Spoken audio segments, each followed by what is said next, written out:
ஓம் சிவாய.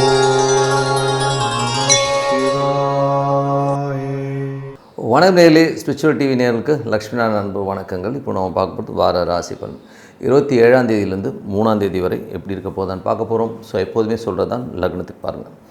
ராசிக்கு பார்ப்பதை விட லக்னத்துக்கு பார்க்க ரொம்ப பர்ஃபெக்டாக இருக்கும். உதாரணமாக ஒரு மகர லக்னம் விருச்சிக ராசினா நீங்கள் விருச்சிக ராசிக்கான பலன்களை பார்க்கறது மகர ராசிக்கான பலன்களை பார்க்க ரொம்ப பர்ஃபெக்டாக இருக்கும். முதல்ல வர்றது பொது பலன்கள், அதுக்கப்புறம் தசா புக்தி பலன்கள். உங்கள் ஜனனகால ஜாதகத்தில் என்ன தசாபுக்தி அந்தரங்கள் வருதோ அதை மிங்கிள் பண்ணி பாருங்கள், ரொம்ப பர்ஃபெக்டாக இருக்கும். வீடியோட எண்டில் டிப் ஆஃப் த வீக் இருக்குது, மறக்காமல் பாருங்கள். துலாம் ராசி. ஸோ துலாம் ராசிக்கு வந்து பார்த்திங்கன்னா உங்களது ராசி அதிபதி சுக்கிரன் வந்து 8ல் இருக்கும்போது ஆண்கள் பெண்கள் விஷயங்களில் வந்து கொஞ்சம் கவனமாக இருக்கணும். நீங்களே பெண்ணாக இருந்தீங்கன்னா போகிற இடத்துல வந்து கொஞ்சம் சிச்சுவேஷன்ஸ் பார்த்து பொறுமையாக ஹேண்டில் பண்ணணும், அதுதான் உண்மையான விஷயம். அதுக்கப்புறம் 2 7ஆம் அதிபதியான செவ்வாய் 6ல் இருக்கும்போது கணவன் மனைவிக்குள்ள தேவையில்லாத ஒரு ஸ்ட்ரெஸ்ஸோ டென்ஷனும் வாக்குவாதங்கள் வரதுக்கான வாய்ப்புகளும் கொஞ்சம் கவனமாக பார்த்துக்கணும். அதுக்கப்புறம் பார்க்கும்போது உங்களுக்கு 3 6ஆம் அதிபதியான குரு அது வந்து ஆட்சி பலத்தோடு இருக்கும்போது கொஞ்சம் வேலையில் நல்ல ஏற்றங்கள் நல்ல லாபங்கள் கொடுத்தாலும் கணவன் மனைவி உறவில் வந்து பார்த்திங்கன்னா நிறைய பேர் அதாவது பஞ்சாயத்து பண்ணுறது இல்லை ஏதாச்சும் போட்டு கொடுக்குற மாதிரி விஷயம் இருக்கும். ஸோ அதை மட்டும் கொஞ்சம் அவாய்ட் பண்ணிக்கோங்க. அதுக்கப்புறம் பார்க்கும்போது ஒரு 4 5ஆம் அதிபதியான சனி உங்களுக்கு 6ல் இருக்கும்போது ஏதோ நிலபுலன்கள் சொத்துக்கள் அமைகிறதுக்கான இப்போ ஒரு லோன் போட்டு ஒரு வண்டி வாங்கலாம், ஒரு நிலபுலங்கள் வாங்கலாங்கிற எண்ணங்கள் எல்லாமே ரொம்ப நல்லாயிருக்கும். உங்களுடைய 6ல் உள்ள கிரகங்கள் வந்து ஆட்சி படுத்தணும். சில நேரங்களில் போட்டிகள் ஜாஸ்தியான போட்டிகள் இருக்கிறதுக்கான வாய்ப்பும் நிறைய இருக்குது. குழந்தைகளோட வளர்ச்சி ரொம்ப அற்புதமாக இருக்கும். 8ஆம் அதிபதியான சுக்கிரன் ஆட்சி பலத்தோடு இருக்கும்போது கொஞ்சம் கவனமாக இருக்கணும். ஏன்னா வந்து ஏதாச்சும் பர்ஸு பணம்லாம் எடுத்துகிட்டு போகும்போது கொஞ்சம் கேர்ஃபுல்லாக இருந்துக்கிறது ரொம்ப ரொம்ப நல்லது. 6ஆம் அதிபதி செவ்வாய் வந்து உங்களுக்கு வந்து 7ஆம் அதிபதி 6ல் இருக்கும்போது கணவன் மனைவிக்குள்ள தேவையில்லாத தர்க்கங்களை கொண்டு வந்து விட்டுரும். அதனால் கொஞ்சம் வந்து பொறுமையாக பேசி ஹேண்டில் பண்ணணும். எல்லாம் ஒரு ஷார்ட் டைம் தான் வச்சுப்போமே, ரொம்ப நாள் கிடையாது. இதில் வந்து மேட்டர் ஒரு 10-15 டேஸ் தான். அதனால் ரொம்ப போட்டு மன உளைச்சலுக்கு வரணும்னு அவசியம் கிடையாது. அதுக்கப்புறம் பார்த்து உங்கள் 9ஆம் அதிபதியான புதன் 9ஆம் அதிபதி புதன் வந்து பார்த்திங்கன்னா ஆட்சி விட 9லே இருக்கும்போது நல்ல ஒரு வெளிநாடு அப்பா சம்மந்தமான விஷயங்கள் எல்லாமே அற்புதமாக இருக்கும். பெரிய லெவலில் வந்து முன்னேற்றங்கள் வர்றதுக்கான வாய்ப்பும் ரொம்ப நல்லா இருக்குங்க. அதுக்கப்புறம் பார்க்கும்போது உங்களது 10ஆம் அதிபதி சந்திரன் நல்ல லாபங்கள் தொழிலில் பெரிய ஒரு முன்னேற்றங்கள் வர்றதுக்கான வாய்ப்பு, கொஞ்சம் அலைஞ்சி திரிஞ்சு பெரிய வெற்றிகள் பெறுவதற்கான வாய்ப்புமே ரொம்ப சூப்பராக இருக்குது. அதுக்கப்புறம் பார்க்கும்போது உங்களுக்கு 11ஆம் அதிபதியான சூரியன் 11ஆம் அதிபதி சூரியன் 7லும் சுப நிகழ்ச்சி நடக்கிறதுக்கான வாய்ப்புலாம் ரொம்ப நல்லா இருக்குது. நீங்கள் பிளான் பண்ண பிரகாரம் எல்லா விஷயங்களும் நடக்கிறதுக்கான வாய்ப்புமே ரொம்ப சிறப்பாக இருக்குங்க. ஸோ இதுவரை பார்த்தது பொது பலன்கள். இப்போ பார்க்கும்போது தசாபக்தி பலன்கள். துலா லக்னம் ஆகிறது சூரியன் தசாபதி. சூரியன் 11ஆம் அதிபதியான சூரியன் 7 இருக்கும். சுப நிகழ்ச்சிகள் நடக்கிறதுக்கான வாய்ப்புகளுமே ரொம்ப நல்லாயிருக்கு. கணவன் மனைவி நல்ல உல்லாசமும் சந்தோஷமும் சுற்றுறதுக்கான வாய்ப்புகள், ரொம்ப ஹாப்பியஸ்ட் ஒரு லைஃபை கண்டிப்பாக லீட் பண்ணுவீங்க. துலா லக்னமாக சந்திர தசாபதினா சந்திரன் வந்து தொழில் ரீதியான விஷயங்கள் நல்ல லாபங்கள் நல்ல ஏற்றங்கள் கொடுக்கறதுக்கான வாய்ப்புகள் எல்லாமே ரொம்ப நல்லாயிருக்கு. துலா லக்னமாகிறது செவ்வாய் தசாபதி அந்தரங்கள். செவ்வாய் வந்து பார்த்திங்கன்னா உங்களுக்கு என்ன மாதிரி விஷயங்களை பண்ணும் அப்படின்னும் போது செவ்வாய் வந்து 7ஆம் அதிபதியாக இருந்து 6ல் இருக்கும்போது கணவன் மனைவிக்கு நடுவில் வந்து தேவையில்லாத ஒரு தர்க்கங்களையும் மற்றவர்கள் நம்மகிட்ட வந்து ஏதாச்சும் பேசி போட்டு கொடுத்து அதனால் ஒரு மனக்கலக்கங்கள் வரதுக்கான வாய்ப்புகளும் கொஞ்சம் கவனமாக இருந்துக்கிறது ரொம்ப ரொம்ப நல்லது. துலா லக்னமாக இருந்து உங்களுக்கு வந்து பார்த்திங்கன்னா ராகு தசாபதி. ராகு வந்து 5ல் இருக்கும்போது ஆன்மீக பயணங்கள் ஆன்மீக சுற்றுலா அதுக்கப்புறம் குலதெய்வ வழிபாடுமே ரொம்ப சிறப்பான பலன்களை கொடுக்கும். குழந்தைகள் கொஞ்சம் அரகண்டாக நடக்கிறாங்களோ அப்படிங்கிற ஃபீலே கண்டிப்பாக ஏற்படுத்தும். அது பரவாயில்ல விட அட்ஜஸ்ட் ஆகிடும்னு வச்சுப்போமே சொல்கிறேன் நான். ஸோ அதுக்கப்புறம் பார்க்கும்போது துலா லக்னமாக வந்து குரு தசாபுத்தி அந்தரங்கள். குரு வந்து பார்த்திங்கன்னா உங்களுக்கு 6ல் வந்து ஆட்சி பலத்தோடு இருக்கும்போது வேலையில் நல்ல ஏற்றங்கள் நல்ல அங்கீகாரம் கொடுக்கறதுக்கான வாய்ப்பு நல்லாயிருக்கு. துலா லக்னமாக வந்து சனி தசாபுத்தி அந்தரங்கள். சனி வந்து பார்த்திங்கன்னா 6ல் இருக்கும்போது உங்களுக்கு வந்து இந்த மாதிரி விஷயங்கள் 4 5ஆம் அதிபதி 6ல் இருக்கும்போது நிலபுலன்கள் ஏதாச்சும் சொத்துக்களோ வண்டி வாகனங்களோ லோன் போட்டு வாங்கலாம் அப்படிங்கிற எண்ணங்களை கொடுக்கும். அதே மாதிரி வந்து துலா லக்னமாக இருந்து புதன் தசாபுத்தி. புதன் வந்து ஆன்மீகம் சம்மந்தமான விஷயங்களாக இருந்தாலும் சரி, நிறைய பிரயாணங்கள் நல்ல லாபங்கள், அப்பா சார்ந்த உறவில் நல்ல லாபங்கள் வரதுக்கான வாய்ப்பு எல்லாமே ரொம்ப நல்லாயிருக்கு. வெளிநாட்டில் இருக்கணும் ஒரு பெரும் பணம் ஒரு பெரிய லெவலில் வந்து ஒரு முன்னேற்றங்கள் வரதுக்கான வாய்ப்பு எல்லாமே ரொம்ப நல்லாயிருக்கு. துலா லக்னமாக வந்து கேது தசாபதி இருந்தாலும் கேது வந்து 11ல் இருக்கும்போது லிட்டிகேஷன் கேசஸ் ஏதாச்சும் அதெல்லாம் ஆக்கப்பூர்வமாக நடக்கிறதுக்கான வாய்ப்பு எல்லாமே ரொம்ப நல்லாயிருக்கு. இப்போ போய் பேசி பஞ்சாயத்து பண்ணி அதெல்லாம் வந்து கிளியர் பண்ணுறதுக்கான வாய்ப்புகளை சில பேருக்கு ஏற்படலாம். மற்றபடி வந்து பார்த்திங்கன்னா ஆன்மீகம் சார்ந்தவர்களுக்கு எல்லாமே ஒரு பெரிய பணம் புகழ் எல்லாமே கிடைக்கிறதுக்கான வாய்ப்புமே ரொம்ப நல்லாயிருக்கு. துலா லக்னமாக வந்து சுக்கிர தசாபதி இருந்தார்கள். சுக்கிரன் 8ல் இருக்கும்போது பெண்கள் விஷயங்களில் ரொம்ப கவனம் வரும். நீங்களே பெண்ணாக இருந்தீங்கனாலும் போகிற இடங்களில் வந்து அந்த சிச்சுவேஷனை கொஞ்சம் கரெக்டாக வாட்ச் பண்ணி கொஞ்சம் அலர்ட்டாக இருந்துக்கிறது ரொம்ப ரொம்ப நல்லது. மற்றபடி என்னங்க, என்னை பொறுத்தவரை நல்ல ஒரு பிரார்த்தனை, மனதார இறைவனை பிரார்த்தனை பண்ணும்போது கண்டிப்பாக நம்ம அடுத்த லெவல் போகிறதுக்கான வாய்ப்பாக ரொம்ப சிறப்பாக இருக்குது. விருச்சிக ராசி. ஸோ விருச்சிக ராசிக்கு வந்து பார்த்திங்கன்னா உங்களது ராசி அதிபதி செவ்வாய். செவ்வாய் வந்து பார்த்திங்கன்னா உங்களுக்கு என்ன மாதிரி விஷயங்களை பண்ணுவார் அப்படின்போது, செவ்வாய் வந்து 7ஆம் அதிபதி 6ஆம் அதிபதி 5இல் இருக்கும்போது வேலையில் நிறைய வேலை பளுக்கள் அதிகமாக இருக்கும். கொஞ்சம் வந்து சில நேரங்களில் கடன் அடைவதற்கான வாய்ப்புகள் ரொம்ப சூப்பராக இருக்குங்க. ஸோ இந்த மாதிரி நல்ல விஷயமும் இருக்குது, கெட்ட விஷயமும் இருக்குது. மற்றபடி வந்து பார்த்திங்கன்னா உங்களுடைய 2, 5ஆம் அதிபதி குருவும் ஆட்சி பலத்தோடு இருக்கும்போது நல்ல ஃபண்டு, சந்தோஷங்கள், குதூகலங்கள்லாம் இருக்கிறதுக்கான வாய்ப்பு எல்லாமே ரொம்ப நல்லாயிருக்கு. அதுக்கப்புறம் பார்க்கும்போது உங்களுடைய 3, 4ஆம் அதிபதியான சனி 5இல் இருக்கும்பொழுது நல்ல முன்னேற்றங்கள் இருக்கும். சொத்துக்கள் ஏதாச்சும் வாங்கணும் அப்படிங்கிற எண்ணங்கள், அதுக்கான முயற்சியில் வெற்றி கிடைக்கிறதுக்கான வாய்ப்பும் ரொம்ப சூப்பராக இருங்க. பழைய சொத்துக்கள் இருந்ததுன்னா அதுவும் விற்றுட்டு புதுசு வாங்கலாமா அப்படிங்கிற எண்ணங்கள் இருக்கும். அதுமாதிரி ரொம்ப நல்ல விஷயங்கள் தான். அதுக்கப்புறம் பார்க்கும்போது உங்களுடைய 6ஆம் அதிபதி வந்து 5இல் இருக்கும்போது வேலையில் நிறைய வேலை பளுக்கள் அதிகமாக இருக்கும். சில நேரம் சோம்பேறித்தனம் அதிகமாக இருக்கும். ஜாலியாக இருக்கும்னு பார்த்தா விட்றானுங்களா அடிக்கிற ஒரு ஃபீலை கண்டிப்பாக ஏற்படுத்தும். அதுக்கப்புறம் உங்களுடைய 7ஆம் அதிபதியான சுக்கிரன் ஆட்சி பலத்தோட சுப நிகழ்ச்சிகள் நடத்துறது, அதுக்கான எக்ஸ்பென்சஸ் கொஞ்சம் ஜாஸ்தியாகிறதுக்கான வாய்ப்பு எல்லாமே நிறையா இருக்குது. 8ஆம் அதிபதியான புதன் வந்து ஒரு ஆட்சி பலத்தோட 8லேயே இருக்கிற மாதிரி தானே அர்த்தம். அதனால் வந்து கொஞ்சம் கவனமாக இருக்குங்க. ஏதாச்சும் வந்து சின்ன பிள்ளைங்கிட்டலாம் பேசும்போது கொஞ்சம் கவனமாக பேசுங்க. நம்ம பாட்டு யதார்த்தமாக பேச போய் அதை தவறுதலாக போர்ட்ரேட் பண்ணிவிடுவானுங்க. ஸோ கொஞ்சம் ஜாகிரதையாக இருக்கிறது ரொம்ப ரொம்ப நல்லது.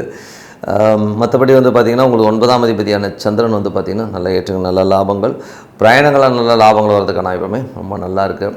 அதுக்கப்புறம் பார்க்கும்போது உங்களுடைய 10ஆம் அதிபதியான சூரியன் வந்து 6இல் இருக்கும்போது தொழில் போட்டிகள் இருக்கும், கேட்ட இடத்துல காசு கிடைக்கிறது, இதெல்லாமே ரொம்ப நல்லா இருக்குங்க. அதுக்கப்புறம் உங்களுடைய 11ஆம் அதிபதியான புதன் வந்து 8இல் இருக்கும்போது மூத்த சகோதரன், நண்பர்கள் விஷயங்கள்லாம் கொஞ்சம் கேர்ஃபுல்லாக இருந்துக்கிறது ரொம்ப ரொம்ப நல்லது. பேராசைப்படாமல் கொஞ்சம் அலர்ட்டாக இருந்துக்குங்க. ஏன்னா மற்றவன் இந்த மாதிரி பண்ணிட்டான், அப்படி பண்ணிட்டானுங்க, அவன் இப்படி இருக்கான், நான் ஏன் எப்படி இருக்கணும் அப்படிங்கிற மாதிரி நீங்கள் பேராசைப்பட்டிங்கன்னா லாக் ஆகிறதுக்கான வாய்ப்புகளும் கொஞ்சம் கவனமாக இருந்துக்கிறது ரொம்ப ரொம்ப நல்லது. மற்றபடி என்னங்க, இப்போ இதுவரை 10 பொது பலன்கள், இப்போ பார்க்குறது தசாபக்தி பலன். விருச்சிக லக்னமாக இருந்து சூரியன் தசாபக்தி. சூரியன் 10ஆம் அதிபதி உங்களுக்கு வந்து 6இல் இருக்கும். தொழில் தேவையான கடன்கள் உடனே கிடைக்கும். அதே மாதிரி வந்து பார்த்திங்கன்னா மாமியார் உறவுகளில் வந்து கொஞ்சம் உங்களுக்கு அவங்களுக்கும் வாக்குவாதங்கள் வர்றதுக்கான வாய்ப்புகள் ரொம்ப கவனமாக பார்த்துக்கணும். விருச்சிக லக்னமாக இருந்து சந்திர தசாபுத்தி அந்தரங்கள். சந்திரன் வந்து பார்த்திங்கன்னா ஒரு நல்ல லாபங்களும் நல்ல ஏற்றங்களும் கொடுக்கும். பிரயாணங்கள் மற்றும் அப்பா சார்ந்த ஒரு நல்ல லாபங்கள் வரதுக்கான சூப்பராக பாருங்க. விருச்சிக லக்னமாக இருந்து செவ்வாய் தசாபுத்தி. செவ்வாய் வந்து 5இல் இருக்காருங்க. 6ஆம் அதிபதி 5இல் இருக்கும்போது வேலை பளுக்கள் அதிகமாக இருக்கும். கொஞ்சம் ஐயோ என்ன அது ரொம்ப படுத்துகிறாங்க, கொஞ்சம் ஜாலியாக இருக்க விட மாட்டேன்றாங்கிற ஒரு ஃபீலை கண்டிப்பாக ஏற்படுத்தும். விருச்சிக லக்னமாக ராகு தசாபுத்தி. ராகு வந்து 4இல் இருக்கும்போது கொஞ்சம் நிலபுலன்கள் மேலே கொஞ்சம் ஆசைகள் அதிகமாக இருக்கும். அதே மாதிரி அம்மா வந்து கொஞ்சம் அரகண்டாக நடக்கிற மாதிரி ஃபீல் இருக்குன்னா கொஞ்சம் கவனமாக பார்த்துக்குங்க. அதுக்கப்புறம் பார்க்கும்போது விருச்சிக லக்னமாக குரு தசாபுத்தி. குரு வந்து குழந்தைகளால் சந்தோஷங்கள், குதூகலங்கள்லாம் இருக்கிறதுக்கான வாய்ப்பெல்லாம் இருக்குது. ரொம்ப ஹாப்பியஸ்ட் ட்ரிப்பு ஏதாச்சும் போகணும் அப்படிங்கிற எண்ணங்கள், பூர்வீக சம்மந்தமான விஷயங்கள், ஏதாவது பணம் எதிர்பார்த்துருந்தீங்கன்னா கிடைக்கிறதுக்கான வாய்ப்பெல்லாமே ரொம்ப நல்லாயிருக்கு. விருச்சிக லக்னமாக வந்து சனி தசாபுத்தி அந்தரங்கள். சனி வந்து பார்த்திங்கன்னா 5இல் இருக்காருங்க. ஸோ இன்றைக்கி 3, 4ஆம் 5இல் இருக்கும்போது புதிய சொத்துக்கள் வாங்குறதுக்கான வாய்ப்புகள் ரொம்ப நல்லா இருக்குது. சொத்துக்கள் வாங்குறது உங்கள் முயற்சியில் ஒரு பெரிய வெற்றி கிடைக்கிறதுக்கான வாய்ப்பு ரொம்ப நல்லா இருக்குங்க. விருச்சிக லக்னமாக வந்து புதன் தசாபுத்தி. புதன் வந்து கவனமாக இருக்கணும். நண்பர்கள், மூத்த சகோதர சம்பந்தமான விஷயம்லாம் கொஞ்சம் கேர்ஃபுல்லாக இருந்துக்குங்க. விருச்சிக லக்னமாக வந்து கேது தசாபுத்தி. கேது வந்து பார்த்திங்கன்னா 10இல் இருக்கும்போது தொழில் ரீதியான விஷயங்கள், கடன்கள் வாங்குற மாதிரி சூழ்நிலை இருக்கும். ஸோ அதனால் கொஞ்சம் கேர்ஃபுல்லாக ஹேண்டில் பண்ணுறது ரொம்ப ரொம்ப நல்லது. விருச்சிக லக்னமாக வந்து சுக்கிர தசாபுத்தி அந்தரங்கள். சுக்கிரன் வந்து 7இல் இருக்கும்போது சுப நிகழ்ச்சிகள் சம்பந்தமான விஷயங்களுக்காக நிறைய செலவு பண்ணுற மாதிரி சூழ்நிலை கண்டிப்பாக ஏற்படுத்துங்க. மற்றபடி என்னை பொறுத்த ஒரு நல்ல ஒரு பிரார்த்தனை, மனதார இறைவனை பிரார்த்தனை பண்ணும்போது கண்டிப்பாக அடுத்த லெவல் போகிறதுக்கான இப்போ ரொம்ப சிறப்பாக இருக்குது. தனுசு ராசி. ஸோ தனுசு ராசி வந்து பார்த்திங்கன்னா உங்களது ராசி அதிபதி குரு வந்து இப்போ ஆட்சி பலத்தோட பரிவர்த்தனையில் 4இல் இருக்கும்போது புதிய சொத்துக்கள் அமைவதற்கான வாய்ப்பு, புதிய வண்டி வாகனம் வாங்குகிற யோகங்கள் கண்டிப்பாக இருக்குங்க. அதுக்கப்புறம் 2, 3ஆம் அதிபதியான சனி வந்து உங்களுக்கு வந்து 4இல் இருக்கும்போது பழைய சொத்துக்கள் விற்று புதிய சொத்துக்கள் வாங்கலாம். பழைய வண்டியை கொடுத்து புதிய வண்டிகள் வாங்கிறதுக்கான அந்த யோகங்கள் எல்லாமே கண்டிப்பாக இருக்குங்க. ஸோ அதுக்கப்புறம் 4ஆம் அதிபதி ஆட்சி பலத்தோடு இருக்கும்போது நல்ல குதூகலமும் சந்தோஷமும் இருக்கும். புதிய சொத்துக்கள் அமைகிறதுனாலே ஒரு ஹாப்பினஸ் தானே, அதெல்லாமே ரொம்ப நல்லாயிருக்கு. 5ஆம் அதிபதி 4இல் இருக்கும்போது குழந்தைங்களுக்கும் உங்களுக்கும் சின்னதாக ஒரு டிஃப்ரென்ஸ் ஆஃப் ஒப்பீனியன் வருது. குழந்தைங்க கொஞ்சம் நம்மளை எதிர்த்து பேசுகிற மாதிரி சூழ்நிலை இருக்கும். ஸோ அதனால் கொஞ்சம் பார்த்து பண்ணிக்கணும். அதுக்கப்புறம் உங்களது 6ஆம் அதிபதியான சுக்கிரன் ஆட்சி பலத்தோடு இருக்கும்போது நண்பர்கள் மற்றும் பிரதர்ஸ், எல்டர் பிரதர், அதாவது மூத்த சகோதரியும் கொஞ்சம் கவனமாக பேசுங்க. ஏன்னா அவங்களால வந்து நமக்கு ஒரு டென்ஷனும் ஸ்ட்ரெஸ்ஸஸும் வந்துடும். ஸோ அதனால் கொஞ்சம் கேர்ஃபுல்லாக நடந்துக்கிறது ரொம்ப ரொம்ப நல்லது. மற்றபடி எல்லாமே சிறப்பு தான். வேலையில் வந்து ஒரு பெரும்பாடம் வர்றதுக்கான வாய்ப்பு எல்லாமே ரொம்ப நல்லாயிருக்கு. 7ஆம் அதிபதி புதன் ஆட்சி பலத்தோட 7இலே இருக்கிறது தான் அர்த்தம். அதனால் வந்து இப்போ வந்து என்னென்னா சுப நிகழ்ச்சிகள் ஏதாச்சும் மெனக்கட்டிங்கன்னா கிடைக்கிறதுக்கான இப்போ நல்ல ஒரு பாப்புலாரிட்டி நல்ல ஒரு கெயின்லாம் கிடைக்கிறதுக்கான எல்லாமே இருக்குது. நல்ல அங்கீகாரம் கிடைக்கும். ஸோ எல்லாமே ரொம்ப சுபம். 8ஆம் அதிபதி சந்திரன் வந்து பார்த்திங்கன்னா கொஞ்சம் அப்பா சார்ந்த உறவுகள் தொழில் ரீதியான விஷயங்கள் கொஞ்சம் மன உளைச்சல் வரும். ஸோ அதுக்கப்புறம் எல்லாமே சரியாயிடும். அதுக்கப்புறம் பார்க்கும்போது உங்களுக்கு 9ஆம் அதிபதியான சூரியன் 5லிருந்து ஆன்மீக பயணங்கள் போகலாம் அப்படிங்கிற விஷயங்கள் இருக்கும். குலதெய்வ வழிபாடு இந்த மாதிரி விஷயங்கள் எல்லாமே மனசு போகும். அதுக்கப்புறம் பார்க்கும்போது தொழில் ரீதியான விஷயங்களில் கொஞ்சம் கேர்ஃபுல்லாக இருந்துக்கணும். அதுக்கப்புறம் பார்க்கும்போது உங்களுடைய 10ஆம் அதிபதியான புதன் வந்து உங்களுக்கு ராசியில் தொழில் ரீதியான விஷயங்கள் வந்து பெரிய ஏற்றங்கள் நல்ல லாபங்கள் வரதுக்கான வாய்ப்பு ரொம்ப நல்லா இருக்குது. அதில் வந்து பார்த்திங்கன்னா அதுவும் பார்த்திங்கன்னா தொழில் வந்து பார்த்திங்கன்னா ஒரு பெரிய லெவலில் வந்து பிரெயினியாக புத்திசாலித்தனமாக வெற்றி பெறுவதற்கான இப்போ பாருங்கள். ஸோ மற்றபடி என்னங்க இதுவரை பார்த்து பொது பலங்கள். இப்போ பார்க்கும்போது தசாபக்தி பலங்கள். தனுசு லக்னமாக இருந்து சூரியன் தசாபக்தி. சூரியன் வந்து 9ஆம் அதிபதி உங்களுக்கு வந்து 5ல் இருக்கும்போது ஆன்மீக சுற்றுலா ஆன்மீக பயணங்கள் போகிறதுக்கான வாய்ப்பு ரொம்ப நல்லா இருக்குது. அதுக்கப்புறம் பார்க்கும்போது தனுசு லக்னம் வந்து சந்திர தசாபதி. சந்திரன் 8ஆம் அதிபதி என்பது அப்பா சார்ந்த உறவுகள் தொழில் ரீதியான விஷயங்கள் கொஞ்சம் கேர்ஃபுல்லாக நடந்துக்கணும். தனுசு லக்னமாக வந்து செவ்வாய் தசாபதி. செவ்வாய் வந்து 5ஆம் அதிபதி மற்றும் 12ஆம் அதிபதி செவ்வாய் வந்து 4ல் இருக்கும்போது வீடு பராமத்துக்காக கொஞ்சம் செலவு பண்ணுறது, தாயாருக்காக கொஞ்சம் செலவு பண்ணுறது, குழந்தைகளுக்காக கொஞ்சம் நிறைய செலவு பண்ணுற விஷயங்களாக இருக்கும். குழந்தைகள் கொஞ்சம் எதிர்த்து பேச மனக்கலக்கங்களை கண்டிப்பாக ஏற்படுத்தும்.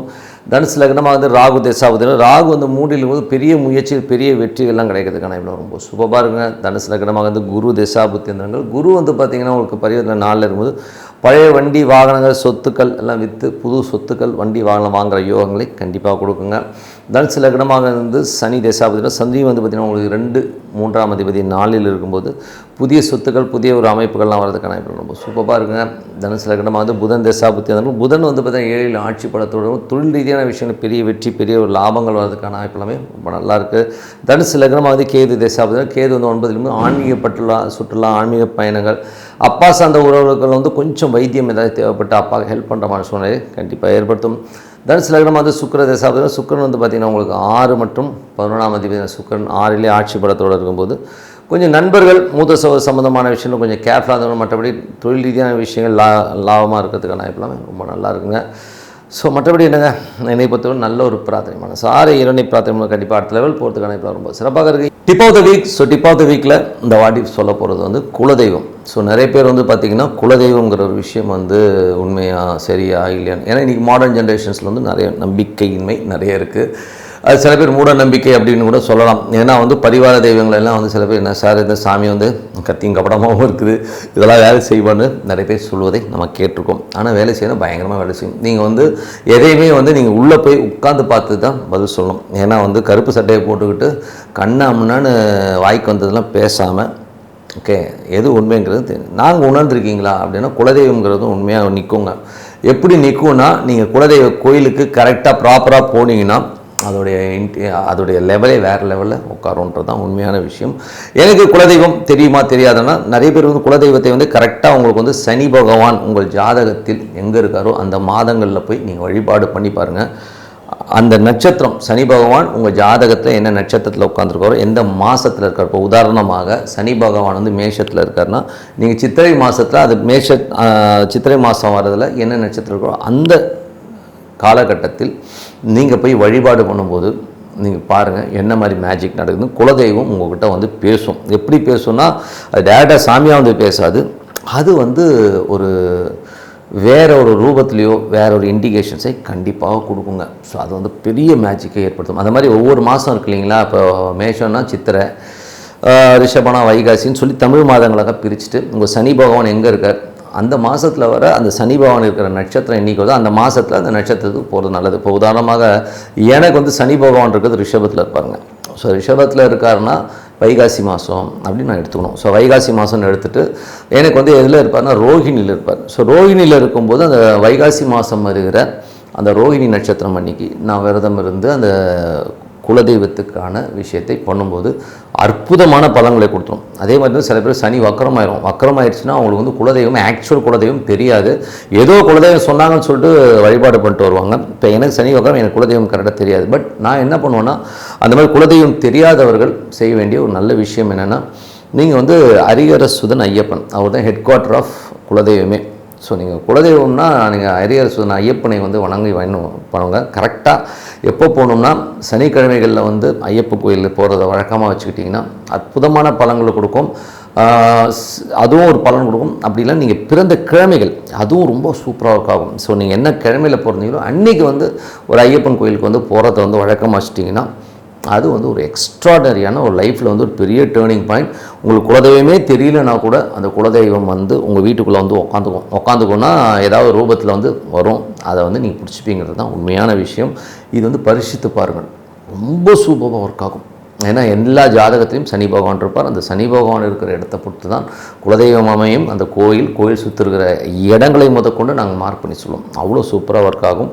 இது வந்து பண்ணி பாருங்கள். அதே மாதிரி வந்து தினமும் வந்து பார்த்திங்கன்னா சனி பகவான் போதே நம்ம என்ன பண்ணோம்னா வயதானவர்கள் யாராச்சும் வந்து வீட்டில் வந்து வயசானவங்களோ வீட்டில் பக்கத்தில் ரொம்ப முடியாதவங்க வயதானவங்களுக்கு வந்து ஃபுட்டு கொடுங்க. ஃபுட்டு அந்த துணிமணிகள் எடுத்து கொடுக்கறது இதெல்லாமே வழக்கமாக வச்சுக்கோங்க. ஸோ அந்த மாதிரி பண்ணும்போது குலதெய்வத்தின் ஆசீர்வாதங்கள் அவங்க வயிறு நிறையும் போது உங்களுக்கு வரும். அதே மாதிரி வந்து விளக்குக்கு எண்ணெய் வாங்கி கொடுக்கறது கோயிலில் அதுவும் வந்து வாங்கி கொடுங்க. இந்த மாதிரி பண்ணும்போது நீங்கள் பாருங்கள் உங்கள் குலதெய்வம் எப்படி நின்று பேசுங்கன்னு. இப்போ உதாரணமாக வந்து ஒரு எல்லை தெய்வம் வந்து ஒரு குலதெய்வமாக இருக்குன்னு வைங்களேன், அதெல்லாம் வந்து வேறு லெவலில் வேலை செய்யுங்க. அதெல்லாம் வந்து ரொம்ப ஃபாஸ்ட்டாக வேலை செய்யும். மற்ற தெய்வத்தோட இதுக்கெலாம் வந்து பவர்ஸ் வந்து ரொம்ப ஜாஸ்தி. எங்கள் வீட்டு பக்கத்தில் வந்து ஒரு சுடலை மாடன் ஒரு கோயில் இருக்குங்க. அது எக்ஸ்ட்ராடரியான கோயிலுங்க. கண்ணன் இருக்கார் இல்லையா, ஸ்டன் மாஸ்டர், அவருடைய கோயில் தான் அது. எங்கள் ஏரியாவில் வந்து எல்லாருமே அதை போய் வழிபாடு பண்ணுவோம். ஸோ வழிபாடு பண்ணும்போது எனக்கு ஏற்பட்டது, நான் ஒரு நாள் திடீர்னு எனக்கு தோணுச்சு ஒரு அருவா வாங்கி கொடுப்போம் அப்படின்னு சொல்லிட்டு தோணும்போது அந்த இன்சிடென்ட் வந்து அருவா வாங்கி கொடுக்குறேன். ஏன்னா உங்களுக்கு இன்சிடென்ட் வேணும் இல்லையா, குலதெய்வம் இப்படிலாம் வேலை செய்யணும், அதுக்கான விஷயமாக தான் சொல்கிறேன். அருவா வாங்கி கொடுக்குறேன். என் பையனும் நானும் கொண்டு போய் கொடுக்குறோம். கொடுத்துட்டு அந்த சாமிக்கிட்ட இருந்து ஒரு பழம் கொடுக்குறாங்க. அதாவது கற்ப கிரகத்துக்குள்ளே இருக்கிற சாமிக்கிட்ட ஒரு பழம் கொடுக்குறாங்க. அந்த பழத்தை வாங்கிட்டு நாங்கள் வீட்டுக்கு வரோம். வீட்டுக்கு வந்து நாங்கள் வந்து அந்த எங்கள் ஒய்ஃப் வந்து டக்குன்னு அந்த பழத்தை சாப்பிட்டு சொல்கிறாங்க, சுத்தமாக டேஸ்ட்டே இல்லை. அது எப்படிங்க ஒரு வாழைப்பழத்துக்கு டேஸ்ட் இல்லாமல் போகும். கற்பகிரகத்துக்குள்ளே இருக்க சாமி சாப்பிட்ட பிரசாதமாக இருந்தாலும் சரி, வாழைப்பழமாக இருந்தால் அதுக்கு டேஸ்ட்டே இருக்காது. அப்போ சாமி இருக்குன்னு தானே அர்த்தம். யோசிச்சு பாருங்கள். ஸோ அந்த மாதிரி ஒரு மிராக்கிள் நடந்தது. அது மட்டும் இல்லாமல் அன்றைக்கி வந்து ஒரு சின்ன ஒரு தவறு நடந்தது. அதனால் அந்த உடம்பு வலி பார்த்திங்கன்னா அப்படி பிச்சு எடுத்துச்சு. ஓகேவா? ஸோ அதனால் ஒரு விஷயம் வந்து குலதெய்வம் இருக்கா தெய்வம் இருக்கா இல்லையான்றதும் நீங்கள் அனுபவப்படுங்க. யாரோ ஒருத்தன் வந்து ஏதாச்சும் சொல்லிட்டான், சாமி இல்லைன்னு சொல்கிறான், ஜோசியம் போயின்றான், அதுன்றான், அப்படிலாம் கிடையாது. நீங்கள் அனுபவ ரீதியாக வந்து செயல்பாடு பண்ணி பார்க்கும்போது உண்மை என்னங்கிறது உங்களுக்கு கண்டிப்பாக விலகும். அற்புதமான விஷயங்களும் நடக்குங்க. ஸோ அதனால் நான் சொன்ன மாதிரி குலதெய்வம் தெரியாதவர்கள் ஹரிஹர சுதன் ஐயப்பனை வணங்குங்க. சனிக்கிழமைகளில் வணங்கலாம், இல்லை நீங்கள் பிறந்த கிழமைகளில் போய் வணங்குங்க. அற்புதமான பலன்கள் உங்களுக்காக. அது குலதெய்வம் உங்கள் வீட்டுக்குள்ளே வந்து உட்காந்துக்கிறதுல எந்தவித மாற்றம் இல்லைன்னு சொல்லிட்டு உங்களிடம் விடைபெறுவது உங்கள் லக்ஷ்மி நாராயணன். நன்றி.